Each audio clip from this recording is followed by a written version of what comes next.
မင်္ဂလာပါညီကိုတို့ဒီနေ့တော့ကျွန်တော်တို့ပျော်ရွှင်သောနေ့တွေဖြစ်ပါစေခင်ဗျာဒီနေ့ရဲ့ပွဲစဉ်လေးရပါတော့ကျွန်တော်မန်ချက်စတာနဲ့တင်းနေတဲ့အိမ်ခွဲမှာဖူအန်တင်းကိုအခန့်ကစားရမယ်ဒီနေ့မြန်မာစံတော်ချိန်ည7နာရီခွဲမှာကန်ရမှာဆိုတော့ဒီပွဲစဉ်လေးနဲ့ပတ်သက်ပြီးတော့ကျွန်တော်တို့နည်းနည်းလေးဆွေးနွေးကြည့်အောင်ပေါ့နော်တစ်ဖက်အသင်းကလည်းခေတဲ့အသင်းတော့မဟုတ်ဘူးပေါ့အသင်းငယ်ဆိုပေမဲ့ကျွန်တော်တို့လက်ရှိနေထားမှာကျွန်တော်တို့အသင်းကိုပေါ့နော်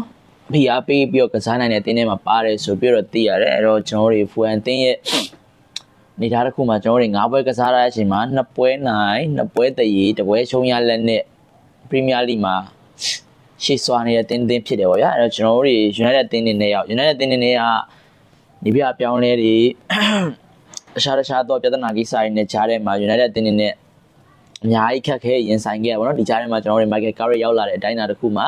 2ပွဲကင်ထားမှာ2ပွဲလုံးကိုကျွန်တော်တို့အနိုင်ကစားထားနိုင်ခဲ့တယ်ပေါ့နော်ကစားထားနိုင်တဲ့အသင်းတွေက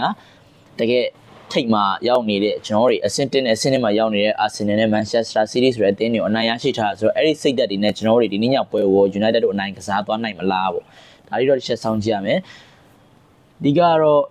ဘောနော်ဒီရလက်ဒီပုံစံမျိုးတွေဆက်ထိန်သွားနိုင်ဖို့လိုအပ်တယ်ဆက်ထိန်သွားမှလည်းကျွန်တော်တို့ဒီရာသီမှာ top 4ဆိုပြီးတော့မျှော်လင့်ထားတဲ့အတိုင်းပဲ top 4ရောက်ဖို့တော့လိုအပ်တယ်ပေါ့နော်ကျွန်တော်လက်ရှိနေထားမှာတော့တခြားအသင်းတွေတခြားသောအသင်းတွေChelsea တို့လီဗာပူးတို့ကန်ထားတဲ့အတိုင်းအတာတစ်ခုမှာသူတို့အနိုင်ရရှိထားတော့ကျွန်တော်ရဲ့အထက်မှာလက်ရှိနေထားမှာပွဲစဉ်24ပြီးမှရောက်နေတယ်ကျွန်တော်တွေကပွဲစဉ်20တွေနေရာမှာကန်မှာဆိုတော့ကန်မဲ့တင်ဖူဟန်ဆိုတော့အနိုင်ရရှိမှကျွန်တော်တို့အဆင့်4ကိုပြန်ရောက်မှာဖြစ်တယ်အဲ့တော့ United အနေနဲ့ကောင်းကောင်းပြင်ဆင်လာပြီးတော့ကောင်းကောင်း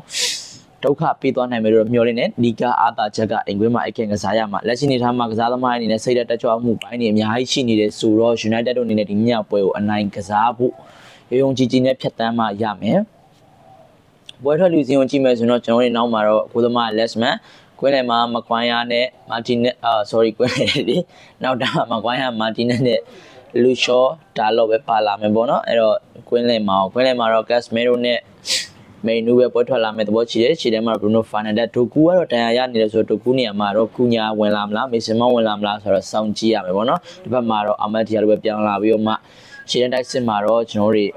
အမ်ပူမိုနဲ့ပွဲထွက်လာမလားစစ်ကိုနဲ့ပွဲထွက်လာမလားဒီကားကဒီပွဲမှာစစ်ကိုနဲ့ပွဲထွက်လာမယ်လို့တော့မြင်မိရပေါ့နော်အမ်ပူမိုကျွန်တော်တို့နောက်ချန်ထားပြီးတော့မှကျွန်တော်ပြောတဲ့အစောနာဒိုကူရဲ့နေရာမှာအမှုပြောင်းလာပြီးတော့ရှေ့တန်းတိုက်စစ်မှာ Cisco နဲ့ပွဲထွက်လာမလားဆိုတော့စောင့်ကြည့်အောင်နော် Cisco ပွဲမထွက်တာလည်းနှစ်ပွဲလုံးမှာပွဲထွက်ခွင့်ကကောင်းမရထားသေးဘူးဆိုတော့ဒီနေ့ပွဲမှာပွဲထွက်ခွင့်ပေးပြီးတော့မှသူ့ရဲ့စွမ်းဆောင်ရည်ကောင်းတွေပြတ်သားသွားနိုင်မလားဆိုတော့စောင့်ကြည့်ရမယ်